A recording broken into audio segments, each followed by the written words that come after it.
जियो TV के channel में सबको खुशामदीद। ध्रुव राठी और एल्विश यादव दोनों ही यंग और सक्सेसफुल यूट्यूबर्स हैं, लेकिन दोनों की जरा भी आपस में नहीं बनती। अगर आप इन दोनों को फॉलो करते हैं तो ये बात आपको भी मालूम होगी, लेकिन सवाल उठता है कि इन दोनों में से किसकी गलत सोच होने की वजह से इन दोनों के दरमियान शदीद कॉन्फ्लिक्ट है और डिस्प्यूट है। आइए जानते हैं आज की इस इंफॉर्मेटिव वीडियो में असल हकीकत इन दोनों फेमस यूट्यूबर्स के दरमियान की प्रॉब्लम्स की। कि राठी जी ने कितना गलत बोला है केरला स्टोरी के बारे में, जो कि एल्विश ऐसे लोगों में से है जो बहुत ही घटिया तरीके से हिंदू धर्म का इस्तेमाल करता है व्यूज पाने के लिए।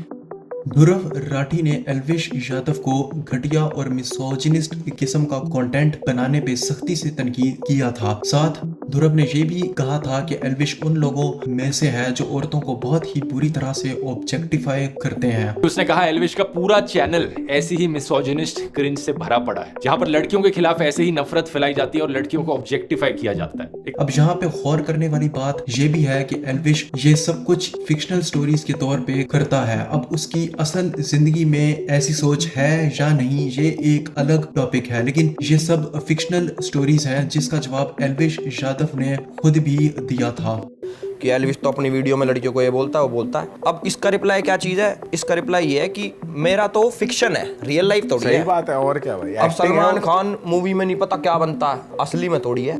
मगर फिक्शनल स्टोरीज भी कुछ खास क्रिएटिव और अच्छे टॉपिक पे नहीं है। जाहिर सी बात है कि अगर कोई भी 15-16 साल का बच्चा एल्विश की वीडियोस देखेगा तो वो गलत चीजें ही सीखेगा, इसमें कोई शक नहीं है। और यही बात ध्रुव राठी ने भी एल्विश को कही थी। और फीमेल्स भी एक इंसान है जिनकी फीलिंग्स और इमोशंस होते हैं, उनको इस तरह से ऑब्जेक्टिफाई करना बिल्कुल भी ठीक नहीं है, चाहे फिक्शनल स्टोरीज में ही क्यों ना किया जा रहा हो। ये सारी क्लिप्स देखकर कहेगा कि ये सारी तो फिक्शनल कहानियां हैं जो उसने वीडियोस के लिए लिखी हैं, असल जिंदगी में उसकी सोच ऐसी थोड़ी है। लेकिन ये जो छिछोरा कैरेक्टर जिसका नाम एल्विश है, जो ये वीडियोस में प्ले करता है, इसे कोई विलन की तरह नहीं दिखा रखा, इसे एक बड़ा कूल डूड टाइप का इंसान दिखा रखा है। जो यंग लड़के इसका चैनल देखते हैं उन तक क्या मैसेज जाता है कि अगर कूल बनना है तो आप भी लड़कियों की बात इसी तरीके से किया करो।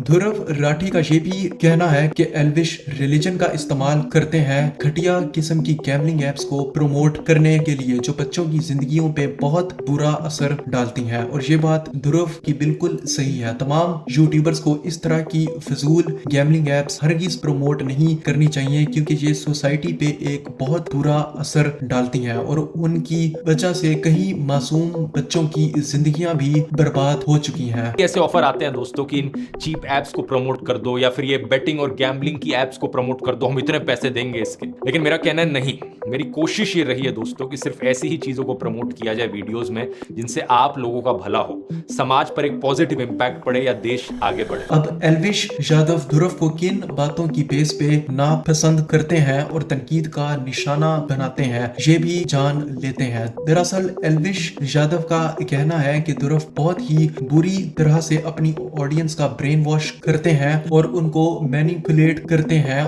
गलत किस्म के फैक्ट्स दिखा के। नहीं है कि फैक्ट्स को जो मोड़ तरोड़ के पब्लिक को दिखाया जा रहा है ना, वो चीज सही नहीं है। अब ये बात सच है या नहीं, मजीद वेरीफाई कर लेते हैं। ध्रुव राठी गलत फैक्ट्स दिखाते हैं, इस बात पे कहीं और यूट्यूबर्स भी आवाज उठा चुके हैं ध्रुव के खिलाफ, जिनमें ऋतिक महलावत और डॉक्टर रिजवान अहमद जैसे फेमस यूट्यूबर्स भी शामिल हैं। लेकिन सवाल ये है कि क्या वो वाकई में मैनिपुलेट करते हैं या नहीं। असल सवाल ये है दोस्तों, अगर ध्रुव राठी वाकई गलत फैक्ट्स दिखाते हैं तो उन गलत फैक्ट्स के सबूत कहां से आते हैं जो वो अपनी वीडियोस में दिखाते हैं, क्योंकि ध्रुव राठी की हर वीडियो में अपने फैक्ट्स को प्रूफ के साथ एक्सप्लेन करते हैं। ओवरऑल भी ध्रुव राठी को लोग बहुत शौक से सुनना पसंद करते हैं और उनकी ऐसी कई वीडियोस हैं जो बहुत ज्यादा इंफॉर्मेटिव डाटा से भरी हुई हैं और व्यूअर्स उनकी बहुत तारीफ भी करते हैं। केरला स्टोरी कंट्रोवर्सी पे जो एल्विश यादव ने ध्रुव राठी को रिप्लाई दिया था वो बहुत ही ज्यादा बेसलेस था। अगर आप लोगों ने वो एल्विश यादव का क्लिप देखा होगा तो आप लोगों को भी मालूम होगा कि उसमें एल्विश यादव ने केरला स्टेट के चीफ मिनिस्टर ओमन चांडिया का एक आर्टिकल का जिक्र किया था। जिसमें केरला स्टेट की कन्वर्जन्स को रिपोर्ट किया गया था कि बहुत ही ज्यादा हो रही हैं। 2012 में चीफ मिनिस्टर था भाई जो कांग्रेस का ही था केरला का, उसने रिपोर्ट दी कि 7713 लोग 2006 से लेकर 2012 तक कन्वर्ट हुए हैं इस्लाम में। और भाई फिर ORF की रिपोर्ट आती है, उसके अंदर वो बताते हैं कि जितने भी ISIS के रिक्रूटर्स हैं वो सारे केरला बेस्ड हैं। तो ये नंबर अपना 32,000 पर ईयर के हिसाब से जोड़ लो। 32,000 कैसे बना भाई? सिर्फ 3 लड़कियों पर रखा था, हम 32,000 की रिपोर्ट ले गया। जबकि ध्रुव ने अपनी पहली वीडियो में ही साबित कर दिया था कि ये आर्टिकल बेसलेस फैक्ट्स पे लिखा हुआ है। रिसर्च ऑब्जर्व फाउंडेशन और प्यू रिसर्च सेंटर जैसी रिसर्च ऑर्गेनाइजेशंस की रिपोर्ट्स और सर्वेस दिखाकर। हाँ, ये एक आर्टिकल की बात करता है जो ओमान चांडी को मेंशन कर रहा है, केरला के एक्स चीफ मिनिस्टर। लेकिन कमाल की बात ये है कि ये इसे ऐसे पेश कर रहा है जैसे कि कोई नई इन्फॉर्मेशन हो। भाई अगर तूने मेरा वीडियो देखा होता तो इस आर्टिकल को मैंने तुझसे ज्यादा मेंशन किया है और ज्यादा डिटेल में डिस्कस भी किया है अपने वीडियो में। एल्विश यादव अपनी एक वीडियो में ध्रुव पे तनकीद करते हैं, ये कहकर कि ध्रुव ने प्यू रिसर्च सेंटर की रिपोर्ट दिखाई थी जिसमें पूरे इंडिया में सिर्फ 30,000 लोगों पे सर्वे हुआ था और उस सर्वे के रिजल्ट में 95% लोगों का कहना था कि उनका जबरदस्ती रिलीजन चेंज नहीं हुआ।